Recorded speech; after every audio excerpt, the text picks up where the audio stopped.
विद्यार्थीले गुरुबाट सिकुन्, नेताको भिडबाट होइन। कर्मचारीले विधि खोजुन्, नेताको छारी होइन। यो भनाइ हो सम्माननीय प्रधानमन्त्री बालेन्द्र शाहको। उहाँले आज बिहान मात्र आफ्नो फेसबुक स्ट्याटसबाट अहिले भइरहेको विद्यार्थी आन्दोलन, विद्यार्थीका विभिन्न राजनैतिक दलगत समूह र कर्मचारीका विभिन्न ट्रेड युनियनहरू खारेज गर्ने सरकारको निर्णयको विपरीत भइरहेको गतिविधि र विरुद्ध उठिरहेको चर्को आवाज र यसको भइरहेको चर्को विरोधको स्पष्टीकरण दिँदै उहाँले नेपाल सरकार र प्रधानमन्त्रीको तर्फबाट आज स्ट्याटस मार्फत उहाँले यो स्पष्टीकरण दिनु भएको छ र उहाँले के भन्नुभएको छ ल आउनुहोस् जानुहोस्। हामी जे गर्छौं आम नेपाली जनताको हितमा गर्छौं, तपाईहरू ढुक्क हुनुहोस् भनेर उहाँले भन्नुभएको छ। उहाँले अरु के भन्नुभयो र कसलाई इंकित गर्दै भन्नुभएको छ र के भन्नुभएको छ आउनुहोस् हेरौं विस्तृतमा। जे गर्छौं आम नेपाली जनताकै हितमा गर्छौं, तपाईहरू ढुक्क हुनुहोस्। विद्यार्थी र कर्मचारीहरूको पार्टीकरणले देशको प्रणालीलाई नै ध्वस्त पारे। यो भनाइ हो सम्माननीय प्रधानमन्त्री बालेन्द्र शाहले आज आफ्नो फेसबुक स्ट्याटस मार्फत। अहिले सरकारले विद्यार्थी संगठन र कर्मचारी संगठनलाई हटाउन खोज्दाखेरि भइरहेको व्यापक विरोध, चर्को विरोध को विषयमा नेपाल सरकार र प्रधानमन्त्रीको तर्फबाट उहाँले आफ्नो फेसबुक स्ट्याटस मार्फत स्पष्टीकरण दिनुभएको छ।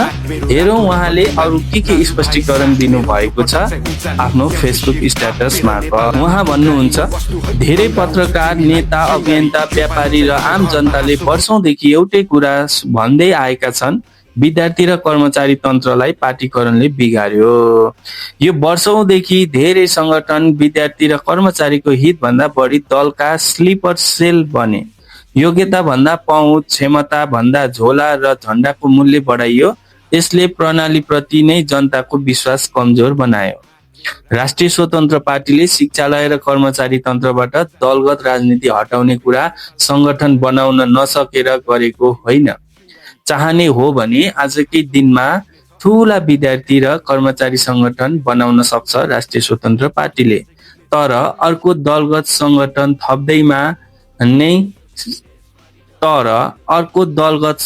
थप्दैमा न शिक्षाको गुणस्तर बढ्छ न कर्मचारीको सम्मान जोगिन्छ भन्ने कुरा विगतले देखाइसकेको छ।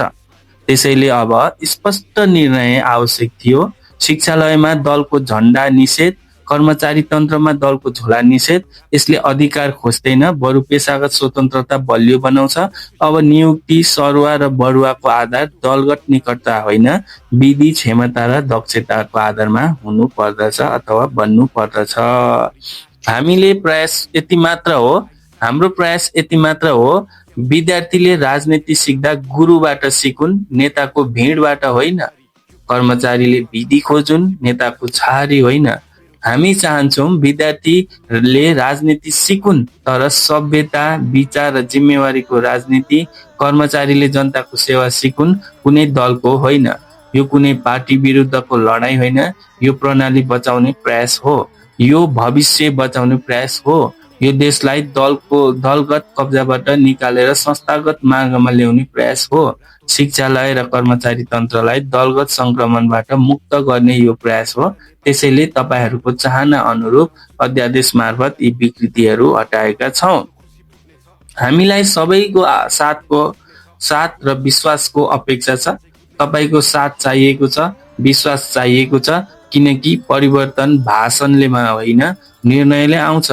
हामी तपाईहरूको जनचाहना बमोजिम काम गर्न सरकारमा आएका हौं।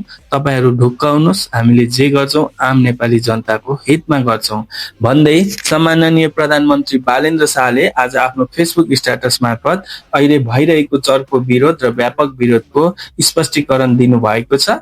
तपाईहरूलाई के लाग्छ? कर्मचारीको ट्रेड युनियन र विद्यार्थीको दलगत युनियन खारेज गर्ने नेपाल सरकारको यो निर्णयलाई तपाईहरूले कस्तो रूपमा लिनु भएको छ कमेन्ट गर्नुहोला र यस्तै किसिमको समाचारको लागि यस च्यानललाई सब्स्क्राइब गर्न नबिर्सिनु होला।